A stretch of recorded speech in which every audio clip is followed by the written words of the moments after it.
오늘장 랭킹5 지금부터 시작해 보도록 하겠습니다. 어떤 키워드에 지금 이 시간부터는 집중해야 될까요? 두 분과 함께 이야기 풀어가 보도록 하겠습니다. IS의 이지원 대표, 차영주 MTN 전문위원 나와주셨어요. 두 분 어서 오세요. 안녕하십니까. 자, 오늘도 5가지 키워드 준비해 봤습니다. 오후에 변화 나오는 쪽 중심으로 이야기 좀 풀어 나가 보도록 하죠. 5위 먼저 열어보도록 하겠습니다. 리비안 이슈로 움직인 쪽이 오늘까지 시세에 나오고 있고요. 간밤에 테슬라의 흐름인지 장 초반만 하더라도 2차 전지 전반적인 흐름 괜찮았습니다. 지금은 좀 힘이 빠지긴 했지만요. 2차 전지주에 대한 전반적인 흐름 먼저 잡아보도록 하겠습니다. 연익의 첫 번째 질문을 좀 드려볼게요. 힘이 폭발적이지 않지만 리비안 관련주가 그래도 갭을 띄우면서 에코캡 중심으로 움직임이 일단 나온 자리고 2차 전지와 같은 경우는 일단 아직이라는 말로 지금 오후는 제가 정리를 해야 될지 궁금합니다. 일부 쪽에서는 흐름이 나오고 있어서 2차 전지 주축을 다른 쪽으로 본다면 분위기 괜찮은 거 아닌가라는 궁금증도 있으실 것 같아서 질문 드려볼게요. 일단 시장에서 분위기를 보면 폭스바겐이 리비안을 인수했다라는 것을 긍정적으로 보는 시각이 많죠. 그거 이제 뒤에 가서 좀 잠시 말씀드리면 네. 긍정적인 시각이 많습니다. 긍정적인 시각이 많음에도 불구하고 결국 2차 전지 대장주들을 못 가죠. 그렇다 이게 중요한 겁니다. 그러니까 이 뉴스가 좋은지 안 좋은지는 제가 해석해 드리겠습니다만 일단 시장에서는 긍정적인 뉴스로 받아들이고 있는 거 아니겠습니까? 그럼에도 불구하고 2차 전지 대장주들이 못 간다. 이게 핵심입니다. 그러니까 이런 재료로도 못 간다라고 본다라면 이거는 2차 전지는 우리가 좀 봐야 되겠죠. 물론 다른 일부 종목들이 올라가긴 합니다만 여전히 대세 쪽과는 좀 거리가 있죠. 이렇게 봐야 되겠고. 그다음에 이제 다시 가장 근본적인 질문. 폭스바겐이 리비안에 대해서 지분을 투자해서 인수한 것이 호재냐? 그러니까 2차 전지 업종에서 호재냐라고 본다라면 이건 이렇게 한번 보셔야 될 것 같아요. 자, 여러분들 리비안이 약 한 우리나라 돈 7조를 들여서 폭스바겐이 우리나라 돈으로 한 7조를 들여서 리비안을 인수해서 2026년까지 지분 인수를 마무리한 이후에 2030년부터 30년 이전에 두 회사가 합작한 것을 양산한다라는 개념입니다. 자, 그러면 한번 생각해 보세요. 이 돈이 크다라고 생각하시지만 현대차가 조지아 공장을 짓는데 얼마가 들어갔냐면 6조 5천억이 들어갔습니다. 들어가고 있습니다. 그러면 현대차가 조지아 공장 짓는 돈이나 폭스바겐이 리비안, 그러니까 미국에다 공장 짓는 돈이나 비슷하다라는 얘기죠. 현대는 직접 조지아에다가 자신들의 돈을 들여서 공장을 짓고 있습니다만 폭스바겐은 자신들이 이미 설계되어 있는 리비안, 적자 투성인 리비안을 인수를 해서 먹어버린 거예요. 근데 폭스바겐 그룹의 또 하나의 특징, 그룹이라고 말씀드렸죠. 여기에 아우디도 있고요. 여기에 이제 우리가 또 스포츠카도 있고요. 얘네들은 여러 가지 브랜드를 같이 가져갑니다. 우리는 현대차 내 브랜드지만 얘네는 다른 회사 브랜드로 가져간다는 거죠. 따라서 폭스바겐 그룹이 리비안을 폭스바겐으로 저는 바꿀 가능성은 별로 없다고 봅니다. 폭스바겐도 미국에 공장이 있거든요. 여전히 폭스바겐, 아우디는 아우디, 리비안은 리비안으로 팔아낼 가능성이 있다는 거죠. 왜 그럼 이런 결정을 내렸을까요? 결국 지금 현재 많은 우리나라도 현대기아도 미국에다 공장을 짓는 이유가 뭐죠? 보조금이죠. 보조금을 받아야 되는데 지금 폭스바겐이 미국에다 공장을 지어서 보조금을 받으려고 한다면 최소한 몇 년을 걸리겠죠. 그보다 리비안 헐값인, 지금 이제 헐값이라고 표현하는 건 좀 그렇습니다만 이게 적자인 회사에 영업권을 준 다음에 이제 권리금 주고 인수해가지고 바로 지금부터 양산을 돌리게 된다면 내년부터 보조금 받는 거 아니겠습니까? 따라서 지금 이게 그러니까 폭스바겐이 리비안을 통해서 전기차를 활성화시키겠다가 아니라 죽어가는 전기차 회사를 인수해서 앞으로 우리가 시장을 장악하겠다라는 의미. 그다음에 가장 중요한 것은 리비안인 건 여러분들 폭스바겐 차가 있고 벤츠가 있고 제네시스가 있으면 뭘 사시겠습니까? 많은 분들이 다 다르겠습니다만 그래도 일단 선호도 1등은 벤츠고 그다음에 제네시스 다음에 폭스바겐일 것 같아요. 따라서 아무리 폭스바겐이 리비안을 인수한다 해도 여러분들 리비안 사시겠습니까? 테슬라 사시겠습니까? 여전히 테슬라 쪽에 무게가 많은 분들이 그렇게 선택한다라는 거죠. 그런 중심으로 이 사실을 오롯이 보게 된다면 자 정리하면 이렇습니다. 이게 긍정적인 내용이다 하더라도 2차 전지가 못 움직인다. 그리고 실상 까놓고 보면 이게 긍정적인 게 아니라 죽어가는 회사를 투자했고 이제부터의 퍼포먼스를 보인다라는 거기 때문에 근데 결국 중요한 건 뭐죠? 리비안이 아무리 좋은 차를 낸다 하더라도 캐즘을 극복하는 데 있어서는 한계가 있다 이렇게 말씀드리겠습니다. 한계에는 당분간은 벗어나기 조금은 힘든 걸로 정리를 하는 게 맞을까요? 그러니까 저희 이제 여기 스태프분들도 계시고 다들 이제 차를 가고 하는데 제가 알기로는 여기 계신 분들이 전기차를 아직은 안 모시는 걸로 있어요. 근데 앞으로 차를 바꿀 때 1순위로 전기차를 다 바꿔야 되겠다라고 하는 시대가 왔을 때 캐즘이 저는 없어진다고 봅니다. 그렇기 때문에 왜냐하면 뭐 일부 지금 이제 저희들도 이런 얘기를 하면 주위에 이제 방송하시는 분들 중에 다 저는 전기차 살 거예요라는 분들도 계세요. 근데 아직은 소수다라는 거죠. 다수가. 하이브리드에 힘이 실리는 것도 마이너스인가요? 그러니까 이제 그러니까 이게 캐즘이라는 게 무서운 게 뭐냐면 우리 캐즘에 무너진 대표적인 걸 XR 기기죠. XR 기기가 나올 때만 하더라도 한 달 동안 XR 기기만 얘기했습니다만 지금 XR 기기 맞아 있었지라고 좀 잊혀져버린 거잖아요. 우리 시티폰처럼 XR 기기도 지금 현재 뭐 한국 또 하나의 지금 캐즘을 못 넘고 있는 게 뭐죠? 드론 택시죠. 이런 것들이 있잖아요. 그러니까 결국 근데 이게 무서운 게 뭐냐면 이 사이에 많은 기업들이 생존을 위해서 뭔가 개발해낸다라는 겁니다. 대안으로 벌써 하이브리드가 나왔죠. 그다음에 이제 중국에서 전고체에 대한 얘기도 나오죠. 여러 얘기들이 지금 나오고 있는 상태이고 더군다나 이제 나중에 되면 이제 배터리를 그냥 팩을 교환한다 뭐 이러면서 결국 이게 캐즘을 극복하는 건지 아닌지 모르겠습니다만 우리나라 기업들이 캐즘을 극복한다 그래서 수혜를 볼 수 있느냐 여부에 대해서는 한번 고민해 봐야 되지 않을까 싶어요. 자, 지금 여러분들 저도 이 얘기를 하기 위해서 조사를 하다 보니까 지금 현대차가 우리나라 돈을 한 1조를 들여서 미국에다가 배터리 생산 팩 공장을 좀 짓고 있습니다. 그러면 우리나라 셀사 입장에서 본다면 이건 또 악재죠. 그러니까 결국 그들이 돈을 벌어야 되는 지금 SK온 같은 경우 자금을 막대하게 끌어들여서 여러 가지로 지금 막 몸부림치고 있는데 현대가 덜컥 배터리 공장을 짓고 있어요. 이런 부분들이 결국 캐즘이 시간이 지나면 이꼬로 해소된다가 아니라 이 속에서 생존하기 위해서 많은 기업들이 싸우고 있기 때문에 여러분들이 갖고 있는 종목들이 여기서 소외되느냐 안 되느냐를 꼼꼼히 살피셔야 되지 않을까 싶습니다. 이걸 또 넘어서면 또 어느덧 레벨이 되긴 하니까요. 그 신호가 나오는지 저희 이슈 꾸준하게 잘 추적해 보도록 하겠습니다. 2차 전지 그리고 리비아 관련 좀 묶어서 보는 건 짧게만 보도록 하고요. 다음 이슈로 좀 넘어갈까 합니다. 제약바이오로 일단은 묶어봤는데 SK 바이오사이언스로 출발을 하면서 SK그룹의 사업 리밸런싱에 대한 이야기를 좀 먼저 해볼까 합니다. 시장 반응 장 초반에 19%까지 올랐다가 윗꼬리가 길게 달린 상황이긴 하죠.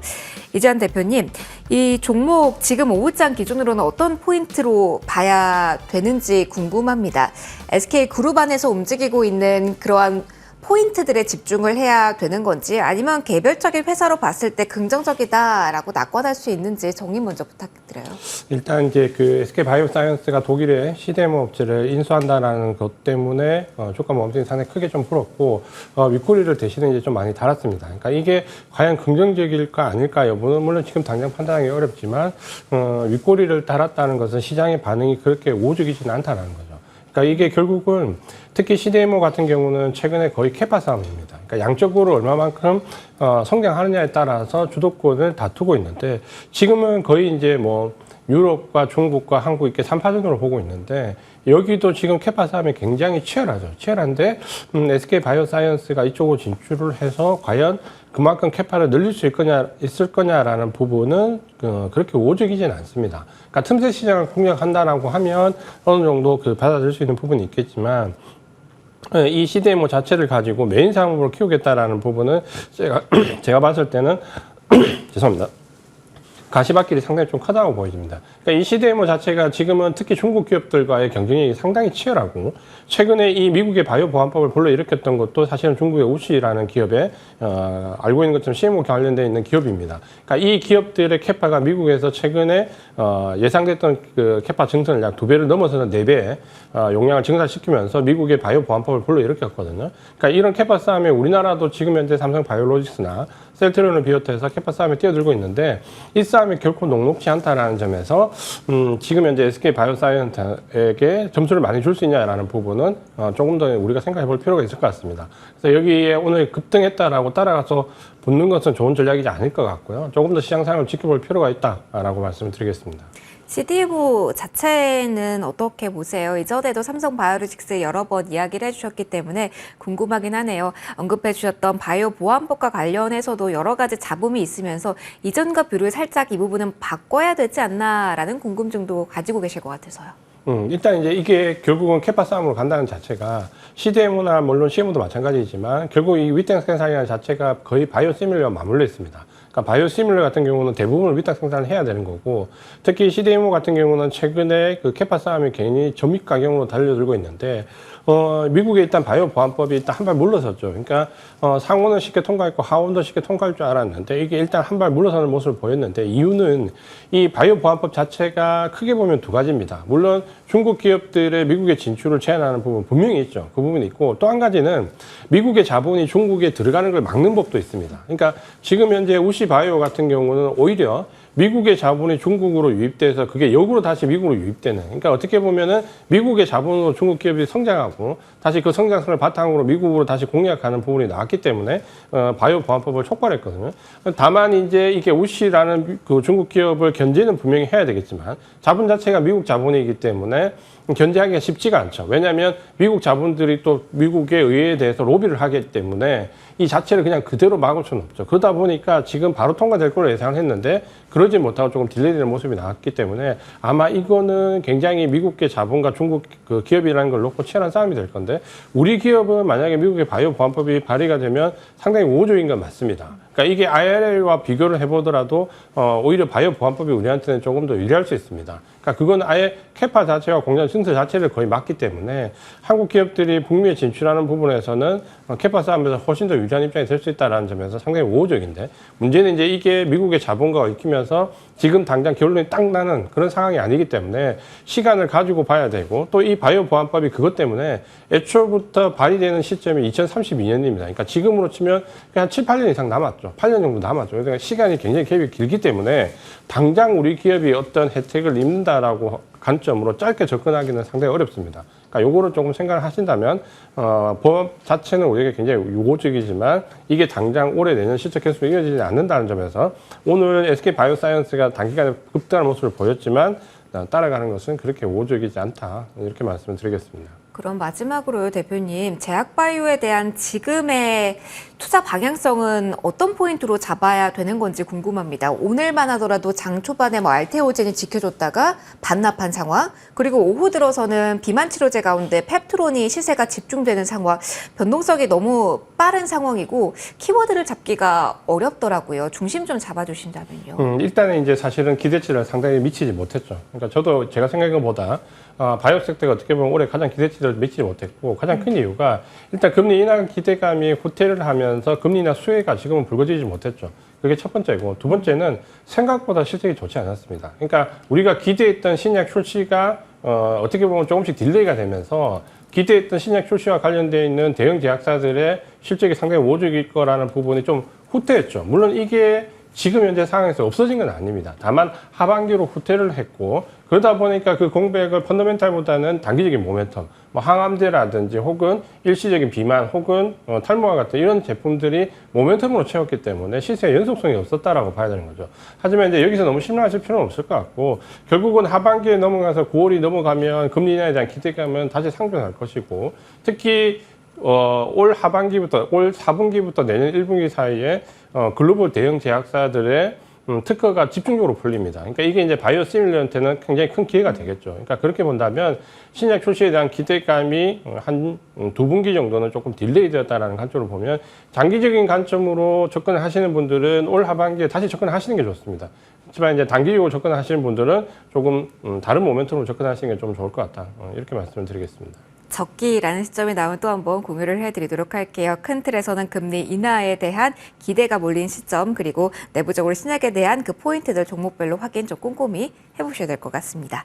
자, 오늘 제약바이오 이쯤에서 좀 마무리하고요. 세 번째 저희 반도체 키워드를 준비해봤는데 여기에서 좀 충분한 시간을 써보려고 합니다. 일단 차 의원님께 먼저 질문을 드릴게요. 마이크론 이슈에 대해서 오전부터 이야기 많이 해주셨을 겁니다. SK 하이닉스는 4%에서 지금 만회에 나가는 구간이고요. 삼성전자는 빨간불까지 들어온 상황입니다. 일단 정말 우려할 만한 상황인지 그리고 주가가 양봉을 전환해서 지금 만들어내고 있다는 점에 의미부여를 해도 될지 궁금합니다. 저는 투자자분들이 굉장히 많이 현명해지셨다라고 좀 말씀을 좀 드리고 싶어요. 오늘 아침에 이제 마이크론이 시간에서 빠졌을 때 많은 분들이, 그러니까 일부 투자자분들이 공포감을 느끼셨을 겁니다. 그 공포감이 뭘로 나타났느냐? 하이닉스의 개파락으로 나타났었죠.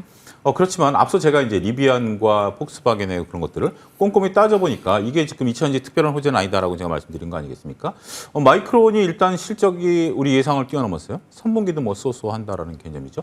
이런 개념들을 보게 된다라면 그들이 많이 빠졌었던 것들, 빠졌다라는 것만 보면 공포스럽죠. 아니 그렇게 뭐 그 많이 빠지면 그 하는 건데 천천히 따지고 보면 지금 마이크론이라는 회사의 위상이 우리나라 하이닉스와 비교했을 때 급이 되나요? 아닌가요? 급이 일단 뭐 체격이 안 맞죠. 저와 이지한 대표는 서로 급이 맞습니다만 저와 김민재 앵커의 급은 서로 다르죠. 이런 것처럼 급이 안 맞습니다. 근데 자 이렇게 좀 표현을 들으면 불편할 수도 있긴 하겠습니다만 김민재 앵커가 저하고 급이 안 맞는데 김민재 앵커가 저보다 몸무게가 더 나가는 걸로 지금 평가를 받고 있어요. 그럼 억울하죠. 억울하죠. 네. 그러면 근데 딱 지금 몸무게를 재보니까 하이닉스는 현재 지금 HBM에서 비중이 여전히 전체 HBM 시장에서 90%를 담당하고 있고 마이크론은 이제 10% 정도 내외에서 막 왔다 갔다 하는 거예요. 근데 올해 마이크론 주가가 몇 배 올랐냐면 2배가 넘게 올랐습니다. 하이닉스 아무리 많이 쳐줘봤자 2배 좀 밑에 올랐습니다. 그러면 김민재 앵커가 평가가 좋을까요? 차용주가 평가가 좋을까요? 그러니까 예를 들어드리면 그러니까 그러다 보니까 자연스럽게 조정을 받기 시작했다라는 거죠. 이제 우리가 그동안에는 이제 HBM 시구를 해서 막 이렇게 올라왔는데 서로 간에 앞서거니 뒤서거니 했는데 우리가 이제 임계점이라는 게 있지 않습니까? 임계점이 나오는 게 별로 실적이 나온다라는 거죠. 우리가 임계점이 나와서 딱 해보니까 야 실적이 좋아. 근데 지금 현재 하이닉스하고 마이크론하고 실적을 봤을 때 하이닉스가 훨씬 좋은데 오히려 주가는 마이크론이 더 올랐네? 이게 이제 딱 된 거죠. 이게 이제 임계점이 터지고 나서 마이크론이 조정을 받기 시작한 거고 그렇지만 현명한 투자, 하이닉스 현명한 투자자분들은 이게 왜 밀려? 오히려 지금 급도 안 되는 건데? 라고 이제 보고 있는 거죠. 그래서 하이닉스가 올라간다라는 거죠. 안타까운 것은 저는 삼성전자를 걱정해야 된다고 보여집니다. 왜 마이크론과 하이닉스 관계가 아니라 이번에 마이크론이 HBM3를 본격적으로 양산해서 2분기, 3분기 때 실적을 뽑아내고 있잖아요. 아, 그렇네요. 그 부분. 우리 삼성전자 언제 되나요? 근데 지금 여기서 또 얘기가 나오는 게 뭐냐면 마이크론과 하이닉스가 동시에 다음 레벨에 대해서 얘기를 하고 있어요. 근데 지금 우리 삼성전자는 안타깝게도 마이크론조차도 현재 지금 양산해서 돈을 벌고 있는데 여기에 지금 못 들어가요. 물론 이제 잘 돼서 확 밀어붙일 수 있긴 하겠습니다만 다음 레벨이 벌써 준비되고 있잖아요. 그렇기 때문에 오히려 저는 이게 마이크론 뉴스를 통해서 하이닉스가 밀리는 게 아니라 오히려 삼성전자를 갖고 계신 분들이 긴장해야 되는 뉴스다. 그렇게 봐야 될 것 같습니다. 그러면은 이 부분만 보면 어때요? 낸드, 디램 부분 매출이 좋았다라는 부분, 그리고 단독 보도이긴 합니다만 삼성전자 쪽에서 인상한다라는 이야기가 나오기도 했잖아요. 사실 전통적으로는 그쪽만 우리가 마이크론의 실적 보면서 바라봤기 때문에 여기에 힌트를 얻으면 삼성전자 다음 주에 나오는 잠정 실적에 대한 기대치를 키워갈 수도 있지 않을까? 우리가 좀 이렇게 보셔야 될 것 같아요. 결국 이제 실적이 나와야죠. 실적이 잠재 실적이 나오면 이제 뚜껑을 열어봐야 되니까 그거는 어느 누구도 알 수 없습니다. 그걸 만약에 알고 투자한다는 것은 그거는 공시 위반이니까 그건 아무도 모르는 거죠. 근데 이제 마이크론이 현재 지금 이제 그 디램 쪽에서 한다는데 마이크론의 입장을 보면 자 HBM은 하이닉스 저 밑에 있고요. 디램은 삼성전자 저 밑에 있는 회사입니다. 근데 2배가 올랐잖아요. 그러니까 이제 조정을 받는 건 당연하죠. 우리나라 삼성전자 같은 경우는 이 펀드와 또 연계돼 있는 거 있고 외국인 수급이 있게 되지만 얘는 그것도 없어요. 그러니까 이제 이렇게 크게 밀리는 거고 이렇게 된다라고 보는 거죠. 자, 또 한 가지 보게 된다라면 여러분들이 지금 많은 뉴스들이 막 쏟아지고 있습니다. 특히 삼성전자발 뉴스들이 많이 쏟아지고 있는데 여러분들이 삼성전자, 여러분들이 다니고 있는 회사에서 이사회가 끝나고 이사회에서 중요한 의사결정을 한 것을 언론에 공표된다? 저는 여기 신빙성은 안 둡니다. 정말 그랬으면 좋겠어요. 이게 가격이 올려가지고 정말 잘 됐으면 좋겠는데 제가 수많은 어떤 비난에도 불구하고 애플에 대해서 애플카라든지 이런 도면에 대해서 그걸 갖고 방송에서 얘기할 때 저는 안 믿습니다라고 단호히 얘기했습니다. 애플은 아직까지 비밀주의예요. 삼성전자급에서 이사회를 했는데 이사회 내용이 밖에 알려진다? 제 상식으로는 이해를 못하겠습니다. 거기까지 생각을 하지 않아도 괜찮다. 그러니까 그런 게 이제 나중에 실적으로 나오겠죠. 실적으로 나오긴 하겠습니다만 이거를 가지고 우리가 투자 아이디어를 갖고 간다는 것은 이거는 여러분들이 자칫 잘못한 얼마 전에 HLB가 그런 경우가 있지 않습니까? 맞아요. 그러니까 제가 말씀드렸던 건 HLB가 신용등급이 비만이었는데 그거보다는 중국 매출 6천억 갖고 7% 올라갔는데 그날 저녁에 결국 전환사채 때려버린 거 아니겠습니까? 그래서 여러분들이 정확히 팩트 체크에 좀 들어가야 되는 시기가 아니겠나 싶습니다. 맞아요. 요즘 삼성전자에 대해서 단독 보도 그리고 시장에서 루머성으로 도는 게 너무 많더라고요. 조언 좀 받아봤습니다. 반도체에 대해서도 이어가 보도록 하겠습니다. 일단 지금 정도면 괜찮은 건지 약한지도 이어서 볼게요. 이지원 대표님의 시선은 어떻게 정리하면 될까요? 오늘 이슈 그리고 최근의 분위기를 본다면 이전과 반도체에 대한 수급 그 힘이 조금은 달라졌다라는 데도 생각을 하셔야 될지 예전처럼만의 그만큼의 물량의 외국인의 뭐 대량 매수에 대해서는 최근에 언급을 좀 많이 안 드렸던지라 분위기 달라진 점 없는지도 함께 체크 부탁드릴게요. 저는 이제 오히려 그 삼성전자 하이닉스는 하반기로 가면서 외국인 수급을 좀 더 받을 걸로 예상합니다. 오호. 그러니까 최근에 그 하이닉스가 외국인 차익 매물 일부 조금 나왔고요. 엔비디아가 흔들릴 때. 그다음에 이제 삼성전자는 최근에 루머성 그 악재가 쏟아질 때 오히려 외국인들은 많이 담았습니다. 그러니까 그 루머에 대해서 그 진위 여부를 떠나서 외국인 수급만 놓고 본다면 오히려 악재가 쏟아질 때 삼성전자는 오히려 외국인들이 담는 모습을 보였고 우리가 엔비디아가 언제까지 독주를 할 거냐라는 부분은 사실 예측하기 어렵지만 점점 아마 이제 이번 분기 정도에 8월 달에 그 넘어서서 엔비디아 실적 발표를 한 번 더 하면 그런 독점적인 구조에 대한 모멘텀은 좀 약화될 걸로 보입니다. 다만 HBM 반도체는 우리가 좀 다르게 볼 필요가 있고 만약에 이제 어제 그 마이크론 테크놀로지도 마찬가지인데, 정말로 AI 모멘텀이 이제 여기서 멈춰야 되나라는, 모멘텀이 약화되나라고 하면, 사실 엔비디아도 상당히 큰 폭으로 같이 떨어져야 됩니다. 이제 그렇지 않거든요. 그러니까 마이크론 자체는 좀 전에 소장님 말씀하신 것처럼 사실 너무 많이 올랐습니다. 그러니까 올해 1월 기준으로 보면 마이크론 테크놀로지는 2배 이상 올랐거든요. 저점 기준으로. 사실 하이닉스도 2배 이상 오르지 못했습니다. 그러니까 HBM 모멘텀을 가장 많이 받는 하이닉스도 그 정도 수익률을 만들지 못했다는 점에서 마이크론 테크놀로지가 조금 약간은 주가가 좀 고평가됐다는 부분이 있고 또 한 가지는 지난번에 마이크론 테크놀로지가 실적 발표 이후에 갭으로 상승하면서 굉장히 큰 폭으로 상승을 했는데 그것도 그때 그 IR 양식 보면 했던 내용이 사실은 검증되지 않은 내용들이 상당히 많습니다. 예를 들면 HBM 반도체에서 셰어를 15%까지 끌어올린다 단기간에. 궁극적으로 25%까지 끌어올린다든지 D램에서 어떤 생산이나 낸드 플래시에 관련된 부분 내용도 사실 지금 보면 현실성이 없을 정도로 조금 현실성이 많이 떨어집니다. 그러니까 그런 부분들은 오히려 2년 전과 비교하면 마이크론 테크놀로지가 HBM 반도체 점유율이 절반으로 떨어졌거든요. 그러니까 이 부분은 삼성전자보다도 더 많이 떨어졌습니다. 비율로 본다면. 그러니까 그걸 본다면 우리가 구분할 필요가 있는데 삼성전자나 하이닉스는 어떻게 보면 이렇게 보시면 될 것 같습니다. 마이크론 테크놀로지는 사실 능력치보다 주가가 너무 많이 올랐고요. 하이닉스는 능력치만큼 올랐고요. 삼성전자는 능력치보다도 못 올랐습니다. 근데 D램이나 낸드 플래시는 지금 지난 3월부터 가격이 상승하는 단위를 보면 우리가 주문 발주 형태도 일단은 고평가, 상승 쪽으로 기울었지만 가격 자체도 많이 올랐죠. 특히 이제 고무적인 부분은 5월달 이후에 낸드 플래시 가격도 한 20% 가까이 올랐다는 겁니다. 낸드 플래시가 악성 재고가 가장 많은 쪽이라고 보면 이제 재고는 진짜 말 그대로 어느 정도 다 털어냈고 악성 재고는 여기서부터는 이제 수요자가 공급자가 이제 가격을 좀 올릴 수 있는 유리한 위치에 들어왔다는 거죠. 그리고 또 사이클상 이번 하반기로 넘어가면 이제 반도체는 공급을 받는 사람이 재고를 다시 쌓아야 되는 시기입니다.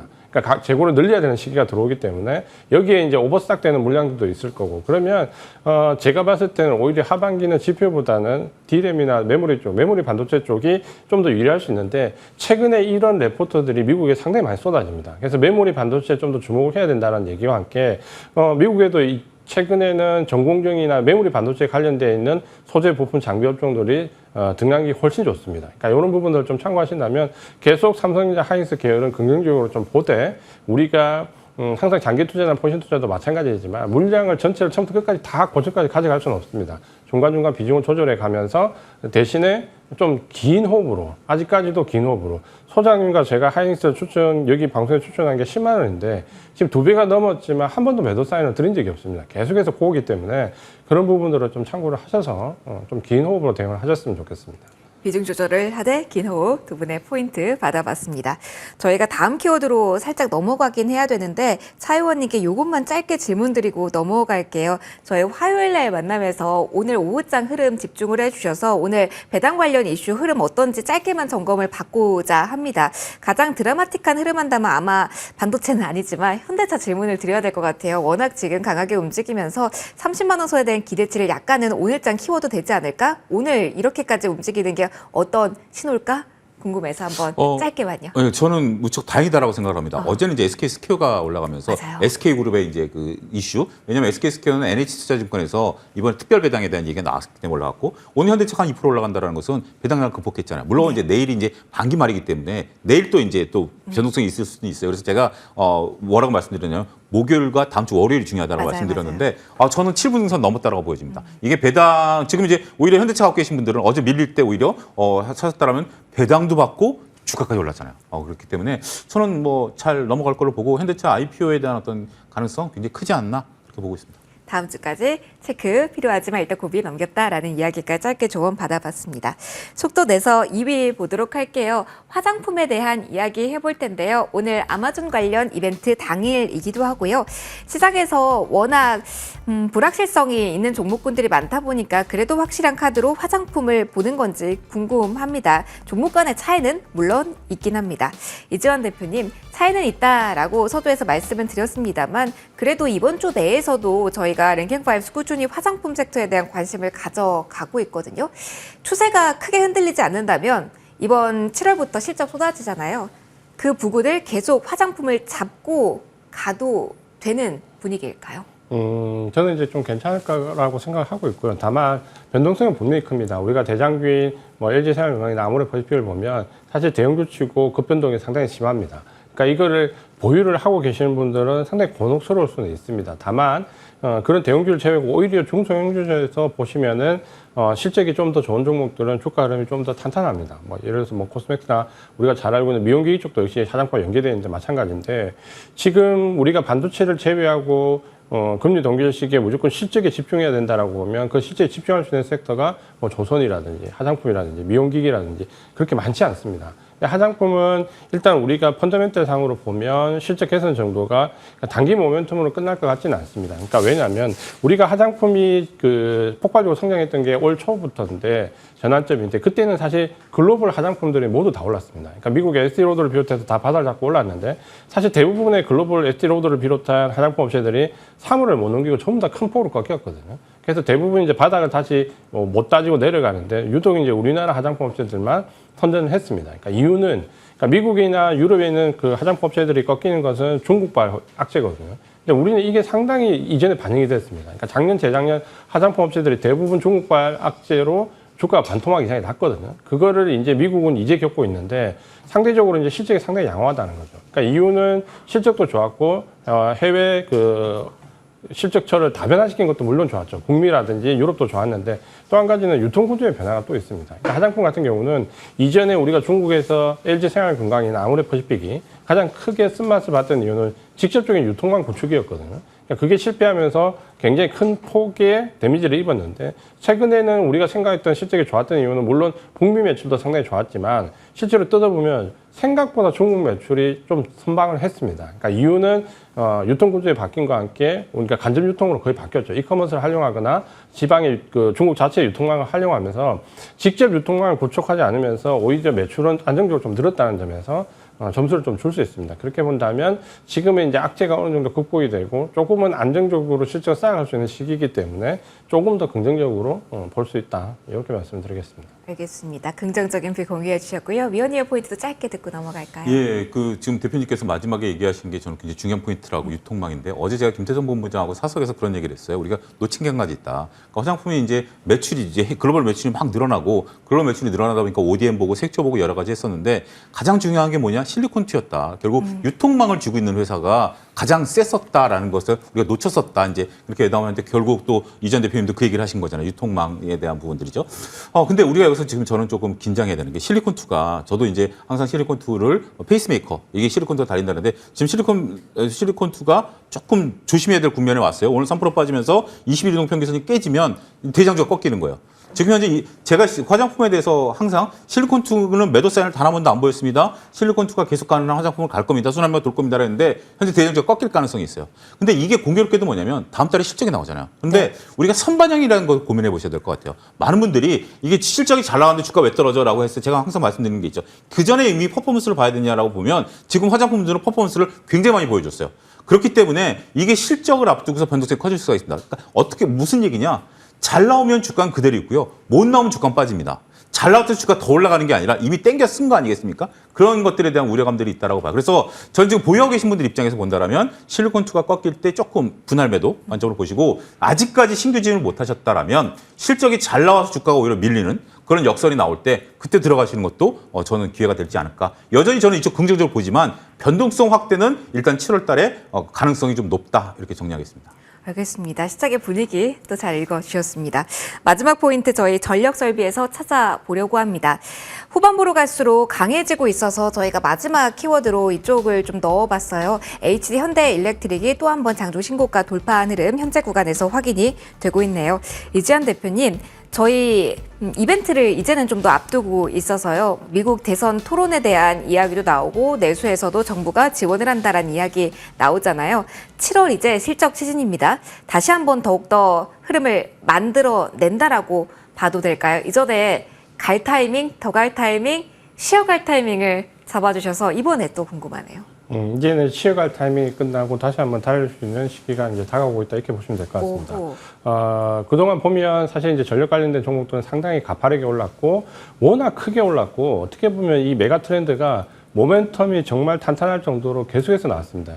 그러니까 이 전력기계 모멘텀은 우리가 2차전지 전기차가 잘 나올 때부터 같이 EV로 시작을 해서 거기서부터 시작을 해서 계속해서 AI 모멘텀에 미국의 전력 인프라 노후화된 전력 인프라, 유럽의 신재생 에너지 그리고 중동발 발주까지 끊임없이 모멘텀이 이어지면서 왔는데 최근에 기간 조정, 가격 조정은 좀 꽤 오래 받고 있죠. 한 달 이상 가격 조정을 좀 받고 있는데 기간 조정까지 이어지면서 어느 정도 매물을 소화하는 과정을 보여주고 있는데 문제는 이렇게 매물 소화 과정을 보여주는데 주가가 급락하지 않는다는 거죠. 그러니까 하루하루 요즘에 전력기기를 보유하고 계신 분들은 보유하기가 굉장히 어려우실 겁니다. 왜냐하면 하루에 10% 올랐다, 그 다음에 10% 내리고, 7, 8% 올랐다, 7, 8% 내리고, 변동성이 굉장히 큰데 하루하루 일일비가 계속되거든요. 그러니까 이게 매물 소화 과정이고, 좀 긍정적으로 보시면 이런 변동성이 매일매일 나오는데 주가가 폭락하지 않는다라고 보면 주가는 이제 기간 조정이나 어느 정도 가격 조정을 마무리하고 상승 전환할 가능성이 높다라고 좀 보여집니다. 다만 이제 우리가 구체적으로 여기 접근하시려고 하시는 분들은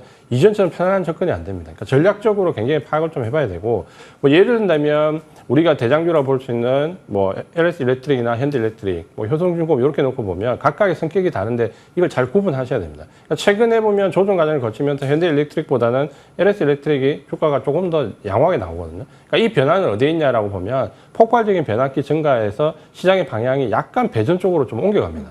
배전 솔루션 쪽으로 좀 옮겨가고 원래 이 변화기가 폭발적으로 양적 팽창 때문에 눈에 띄었지만 실제 시장은 배전 솔루션이 한 두세 배 정도 더 큽니다. 그러니까 그러다 보니까 이제 시장이 어느 정도 양적 팽창을 하면서 이후에 그 안에서 이제 옥석 가리기가 시작된다는 거죠. 그러면 우리가 단순히 전력 설비라고 놓고 보는 게 아니라 변압기에서의 성격과 이거에 관련된 배전 솔루션, 그러니까 하드웨어와 소프트웨어와 관련된 부분까지 이제 다 뜯어봐야지만 이게 어느 종목이 더 강한지를 이제 구분할 수 있다는 거죠. 그렇게 놓고 보면 이제 좀 편안하게 왔던 투자는 약간 이제 그 시기는 지났고 치열하게 내부 구조를 잘 평가를 해서 종목을 선택해야 되는 이제 조금 어려운 구간에 들어와 있습니다. 하지만 시세는 여전히 좀 더 이어질 수 있다는 쪽에서 긍정적으로 보셔도 될 것 같습니다. 깊이 있는 공부가 필요한 구간이라는 조언까지 받아봤습니다. 오늘 시간은 여기서 마무리 지어야 될 것 같습니다. AS는 다음 주에 꼭 챙겼다가 해드리도록 할게요. 자, 오늘 IS 이지원 대표, 차영주 NTN 전문위원 두 분과 함께 목요일 시간 꾸려봤습니다. 두 분 모두 말씀 고맙습니다.